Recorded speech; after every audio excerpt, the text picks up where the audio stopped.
नमस्कार मित्रों, पार्टी और शेड्यूल 10 के इस स्पेशल एपिसोड में आप सबका स्वागत है। मैं हूं मनीष जायसवाल। कुछ लोग सामाजिक बदलाव के लिए एक राजनीतिक पार्टी बनाने की चेष्टा करते हैं और शुरुआती दौर में वही पार्टी के कार्यकर्ता और पदाधिकारी भी होते हैं। दिन प्रतिदिन मेहनत करते हैं, इलेक्शन में पार्टिसिपेट करते हैं, दूसरी बड़ी राजनीतिक पार्टियों से द्वेष के कारण कभी कभी उनके कार्यकर्ता लंबे मुकदमे भी झेलते हैं। सीट एक भी नहीं मिलती है, ना पार्षद की, ना विधायक की, ना सांसद की, पर दिन प्रतिदिन प्रोग्रेस होती रहती है और पार्टी के कार्यकर्ता हज़ार से लाखों में पहुंच जाते हैं और एक दिन तरक्की भी मिलती है और पार्टी सिंबल पर कार्यकर्ताओं की अथक मेहनत से विधायक भी जीतते हैं और एक दिन सरकार का पार्ट बन जाते हैं।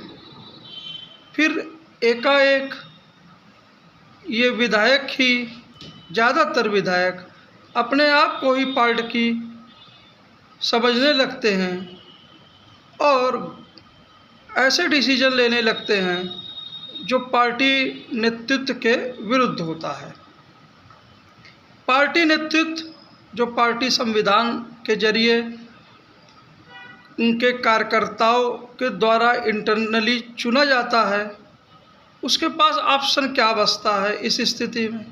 जाहिर सी बात है, चूँकि विधायकों से संबंधित मामला है तो वह स्पीकर या माननीय डिप्टी स्पीकर के समक्ष व्हिप या उनके विरुद्ध अयोग्यता की कार्रवाई के लिए अर्जी लगाते हैं। अब ये विधायक जो मेजॉरिटी में हैं, जो खुद को पार्टी मान रहे हैं, वह डिप्टी स्पीकर के सामने अपनी बात रख सकते हैं। पर अगर डिप्टी स्पीकर स्वयं अल्पमत में होने का खतरा हो, पार्टी विधायकों के इन नेचर से गवर्नमेंट के साथ, तो क्या पहले डिप्टी स्पीकर या स्पीकर महोदय का ही चयन फ्लोर के में नहीं होना चाहिए नई सरकार बनने के पूर्व? और अगर ऐसा नहीं हो पाता है तो जो भी डिप्टी स्पीकर साहब है, क्या वो कानून के अंतर्गत, दल बदल कानून के अंतर्गत अपना फैसला नहीं देंगे? और जो अगर मान लीजिए नए स्पीकर बनते भी हैं तो उन्हें भी तो जो भी फैसला लेना है इन विधायकों के संबंध में, वो दल बदल कानून के अंतर्गत ही लेना पड़ेगा, क्योंकि या तो वो उनमें से जो कुछ विधायक हैं जो पार्टी लाइन के खिलाफ जा रहे हैं उनको अयोग्य घोषित करेंगे, और अगर विधायकों की संख्या मेजॉरिटी है, 2/3 से अधिक है, उससे पूरे विधायक हैं, तो वो पूरे विधायकों को भी अयोग्य घोषित कर सकते हैं। तो विधायकों के पास क्या ऑप्शन बचेगा? तब वो ये नहीं कह सकते कि हम ही मूल पार्टी हैं।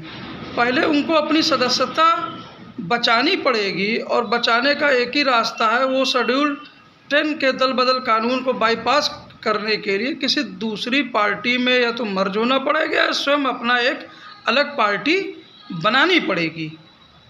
इसके सिवा कोई ऑप्शन नहीं बचता है। अगर विधायक ही सब कुछ हो जाएंगे और चुने हुए विधायक ही मूल पार्टी की जगह ले लेंगे और शेड्यूल 10 रिडंडेंट हो जाएगा, बेकार हो जाएगा, उसका कोई मतलब नहीं रहेगा, तो कोई भी व्यक्ति शुरुआती दौर में कभी भी राजनीतिक पार्टी की कल्पना नहीं करेगा, बदलाव के लिए इसे कभी बनाएगा नहीं, और बनाएगा भी तो कभी भी आगे वो इलेक्शन में पार्टिसिपेट नहीं करेगा, क्योंकि उसे पता होगा कि जीते हुए विधायक कभी भी उस पूरी पार्टी पर, पार्टी संविधान या उसके नेतृत्व के खिलाफ क्लेम करके स्वयं को ही पार्टी घोषित कर सकते हैं। एक्चुअली में इसी कारण से शेड्यूल एक्स जो शेड्यूल 10 दस बदल कानून का है, वह हमारे मल्टी पार्टी सिस्टम की आत्मा को बचाने का कार्य करता है। इसके अभाव में, इसके यूज ना होने पे इसका प्रयोग न होने की स्थिति में कोई भी पार्टी का कोई अस्तित्व बचेगा नहीं। और जो भी विधायक जो कभी पार्टी का हिस्सा भी नहीं थे तब भी पार्टी थी, अब वो आ जाते हैं और एकाएक अगर अपने आप को घोषित कर देंगे कि हम ही पार्टी हैं, तो फिर पार्टी सिस्टम ही ख़त्म हो जाएगा। जो हमारी डेमोक्रेसी है, जो मल्टी पार्टी सिस्टम पर आधारित है, वही खतरे में आ जाएगी, वही पूरी एक अराजकता के दौर से गुजर जाएगी। उम्मीद है आपको यह एपिसोड पसंद आया होगा। इस एपिसोड में पार्टी और पार्टी कार्यकर्ताओं और उनके बल पर चुने गए विधायक, क्योंकि ज़्यादातर विधायक या सांसद पार्टी सिंबल या उनके कार्यकर्ताओं की मदद से ही चुने जाते हैं। निर्दलीय उम्मीदवार लड़ते तो हैं लेकिन जल्दी जीतते नहीं हैं। उनके बीच के बीच रिलेशन को और गंभीरता से समझाया गया है। इसके पहले एक हल्का डिस्कशन हुआ था मुख्यमंत्री के पूर्व एपिसोड में।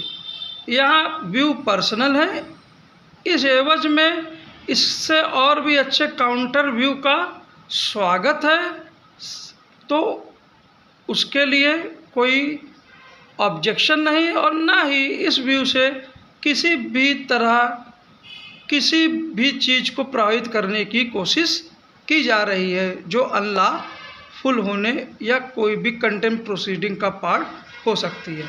Thank you sir.